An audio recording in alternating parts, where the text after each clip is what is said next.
नमस्कार। कभी सोचा है कि साल का एक सबसे ठंडा महीना आध्यात्मिक तौर पर इतनी गर्माहट और ऊर्जा से कैसे भरा हो सकता है? मतलब पौष का महीना। सुनने में थोड़ा अजीब लगता है ना? चलिए आज इसी दिलचस्प पहेली को सुलझाते हैं। तो सवाल सीधा सा है कि जब बाहर इतनी कड़ाके की ठंड है तो स्पिरिचुअली इसे पोषण और ऊर्जा का महीना क्यों कहा गया है? इसका जवाब असल में इसके नाम में ही छिपा है और ब्रह्मांड से इसका जो कनेक्शन है उसमें।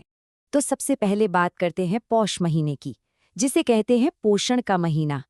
आइए शुरुआत इसके नाम के पीछे की कहानी से ही करते हैं। अच्छा, पौष, जिसे हम आम भाषा में पूस का महीना भी कहते हैं, वो हिंदू पंचांग का 10वां महीना है। ये आता है दिसंबर जनवरी के बीच, मतलब नॉर्दर्न हेमिस्फीयर में जब कड़ाके की सर्दी पड़ रही होती है। तो फिर इसका नाम पौष ही क्यों पड़ा? देखिए, शास्त्रों में लिखा है कि इस महीने की जो पूर्णिमा है वो पुष्य नक्षत्र में पड़ती है। बस इसी एस्ट्रोनॉमिकल इवेंट की वजह से इसका नाम पड़ गया। पुष्य से बना पौष। और मजे की बात यह है कि संस्कृत में पुष्य शब्द का मतलब ही होता है पोषण, विकास और समृद्धि। तो आप समझ रहे हैं, इस महीने का तो डीएनए ही, इसका मूल स्वभाव ही पोषण देना है, फिर चाहे बाहर मौसम कितना भी ठंडा क्यों ना हो। अब आते हैं हमारे दूसरे सेक्शन पर, सूर्य देव का विशेष समय, और समझते हैं कि ये जो पोषण है इसका मुख्य सोर्स क्या है।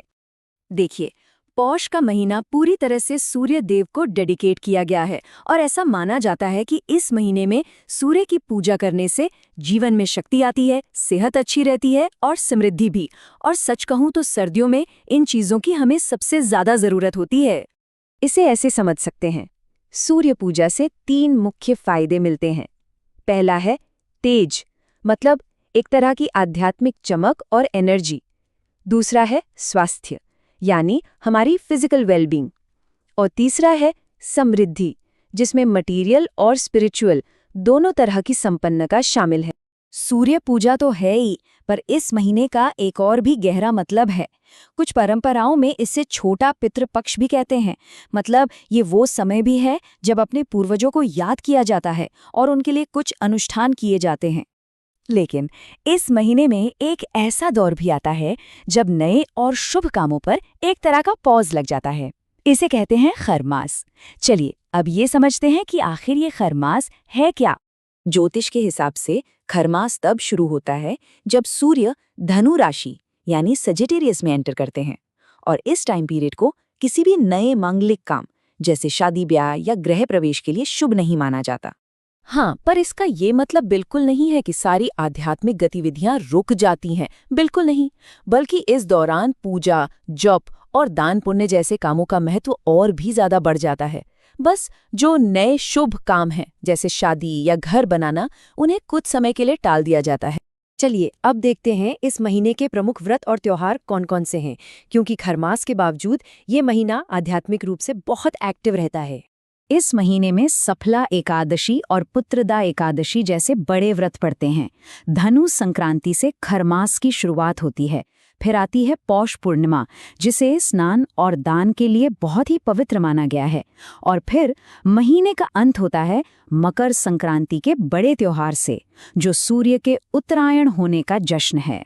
तो अब बात करते हैं कुछ प्रैक्टिकल तरीकों की कि कैसे इस महीने की स्पिरिचुअल और फिजिकल बेनिफिट्स लिए जा सकते हैं। इस महीने का सबसे जरूरी रिचुअल है सूर्य को अर्घ्य देना, और ये बहुत ही सिंपल है।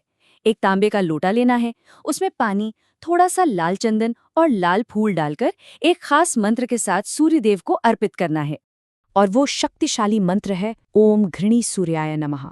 मान्यता है कि इस मंत्र को बोलते हुए अर्घ्य देने से सूर्य की पॉजिटिव एनर्जी हमें मिलती है, जो इस ठंडे मौसम में हमारे शरीर और मन दोनों को ताकत देती है।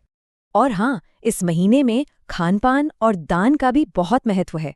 तिल, गुड़, घी और अनाज, ये ऐसी चीजें हैं जो शरीर को अंदर से गर्मी देती हैं, और इन्हीं चीजों का दान करना बहुत पुण्य का काम माना जाता है।